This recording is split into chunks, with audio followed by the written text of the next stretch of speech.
So in today's video, I'm going to be installing some Kicker DSC 50s. They're 5¼ inch speakers with a RMS of 50 watts and a peak of 200 watts. And I think they'll sound really good in the Wagoneer, which one I'm going to be installing them in. And I already have the right one in, and it went in pretty smoothly. And somebody already got some aftermarket speakers for this, so I didn't have to use it. These are the old speakers. I didn't have to use the adapters that cut shorts in over. And they just pop right in using the same little connectors. And it wasn't hard getting this panel off because we don't have it in there good. But it hasn't had sound in probably since we got it.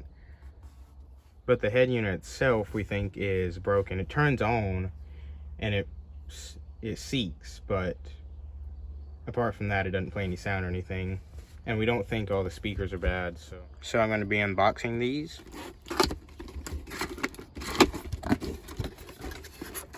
It comes with a little informational panel that just says what they're made out of, the size, the watts, how many weighs and everything. It also comes with, if you need to, you can put on new ends if yours are bad or anything, and they'll just go in like that. And they come with 4 little quick connects, which is pretty cool, pretty nice of them. But the speaker itself is right here. I can't remember what tweeter comes with it. I believe it's a 1/2 inch tweeter. Let me get this open and I'll get back to you. Also, these are the grills that come with it. Comes one for each speaker. And they just mount up like that if you want to put them there. But we're going to put the panel back, so we aren't actually going to put the grills on them, but you can if you want. Here's the speaker itself. It comes with a 1/2 inch tweeter, non-adjustable. Here's the back. 4 ohm. They come just like that, one big, one small. It's got a pretty heavy magnet on the back. And to take this one out, there's just 4 screws holding it in. Mine aren't hard to get out or anything. And just unscrew it, pull it out, and I'll get back to y'all when I get done with that. They also come with mounting screws, 8 of them.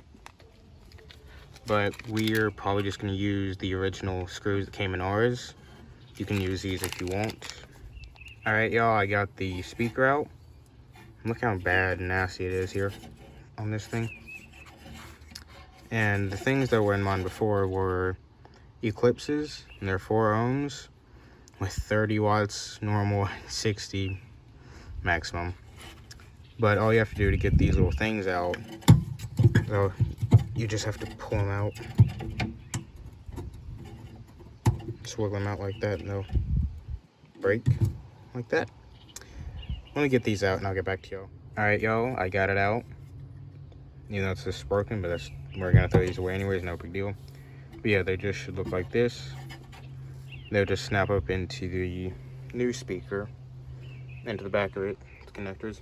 Also, we got 2 sets of these, one for the rear and one for the front, so that's only this place on here. And we'll also be installing the new head unit today. And it'll look nice in there. It has 6 outputs, 2 for subs, because we might put a sub in here, at least I hope. I'll make another video on that if we do, but let me get the new speaker installed and I'll show y'all. And the connections just fit in here like that, and they're pretty sturdy in here, the old ones, so I don't know if we'll change them or not. We'll see when we get the new head unit in there. You can kind of see inside the speaker right there. It looks like it'll just mount up like that and look like that when you get the panels back on, and the plate will cover it. Let me get these installed and I'll show y'all the final result. And one tip I can give y'all when installing speakers is tighten one screw fully, and leave the other 3 loose, so you can kind of just move it around if you need to, up or down. Leave this one just a little bit loose, so take it back. And you can just kind of move it around anywhere, then tighten all of them. Alright, so here's the final result. They're all put in, both of them. They both look pretty good.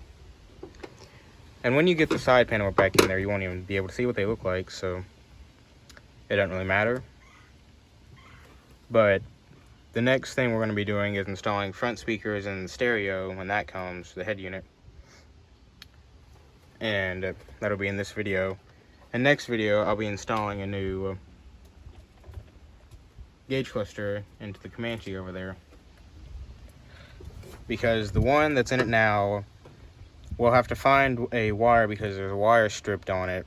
And it keeps on knocking out, or blowing a 7.5 fuse for the gauges.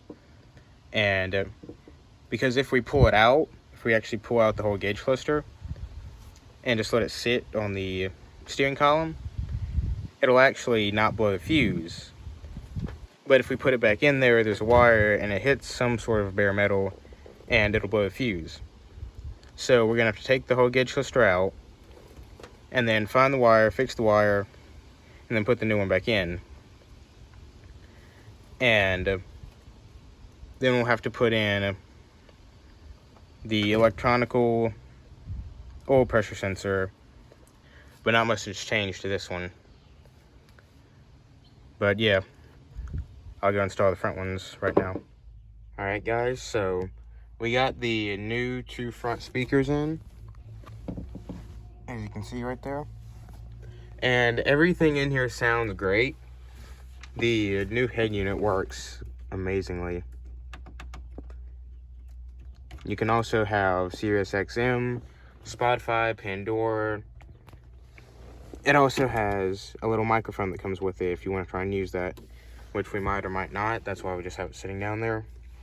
And the way I wired it up is if you take out the ashtray rather, this is the wire, and I just ran it back through there. I left the microphone here. And the wire up through there, up around there. It comes around the gauge cluster up through there, behind all this, and runs into that. Ashtray actually doesn't hurt it or anything. It will just sit in there, and I'll push the wire up in the back right here. But I wish I could give y'all a sound demonstration, but I can't. But just trust me, they sound good. And they were pretty easy to install. Now they will have a 6-screw adapter plate holding on the original ones. Well, the ones before weren't original. But ours had a 6-screw adapter plate that came off.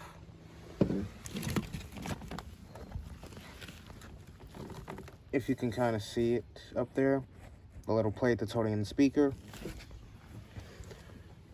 And you have to take all those 6 screws out. And we didn't have to actually take the door panel off, because ours will bend up enough. You could actually just stick a little bitty screwdriver in there and get them out. That's how we did it. Then we put in the new speaker outside, put everything back in. And one of the connectors actually fell out of the new speaker. So we're going to take it back off, put that back on, or probably put on new ones. Put that back in. But the other side is working good. Everything's sounding good. It's just, for my liking, there's not enough bass. And the only thing is that if you put a max on everything for the bass, and you turn the speaker up and you turn the head unit up just a little bit, turn the volume up rather, they'll start bottoming out. So you have to keep them pretty low on the bass, and they'll sound good. They sound great, just don't have any bass. And that's why I'm probably gonna add a subwoofer, but I'll turn the head unit on for y'all so you can see it. And it's got all these cool colors and everything. Standby mode, which is just it won't play any sound or anything. We'll just sit here. And you've got radio, USB, iPod, Pandora, Spotify, and Bluetooth, and an aux. And it will cycle through colors. You can make it fast or slow. And the function display, color select, dimmer. As you can see, the dimmer's on, and the off, on, off. But it's a pretty cool head unit, brightness, day, night. And then you can make all his own for different colors. Brightness level.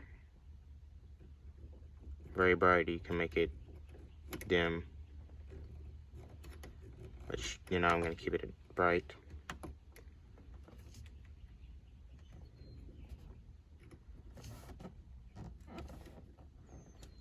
The text scroll, menu, color select, and all that.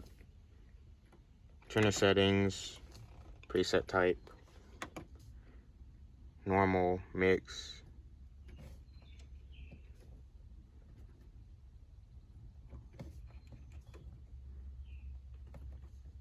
Remote app system, clock. And it's got a demo mode. And yeah, clock as well. And it also has, you can see, a CD slot. And over here, it has a USB and a 3.5mm jack. And we had to use the original brackets from the original Wagoneer radio to get them to fit. And it fits good. We just had to drill in some holes into the original adapter. But it fits in good. Everything wired up pretty easy. I'll leave a link for everything we got in the description below. For the speakers, head unit, and the couple adapters that we needed, or the one adapter behind here. I'll leave the link for the other speaker adapters if you need that. But it's just a super cool radio. And the speaker pair was $67, but we got them on sale for $60. And we got the head unit was $160, which is a little bit expensive, but for this, it's premium quality, everything. And if y'all have any questions about it, just let me know and I'll try and do my best to answer them. And thanks for watching. Please like and subscribe if you like this content. And more videos will be coming for the channel, to the Comanche and to this. And maybe to a 96 XJ that'll be coming to the channel as well, depending on if we get it or not. But yeah, stay tuned for that if you want to see that. See y'all on the next one. Oh, and it also has this super cool little shutdown feature. I turn the key off. Super cool little animation.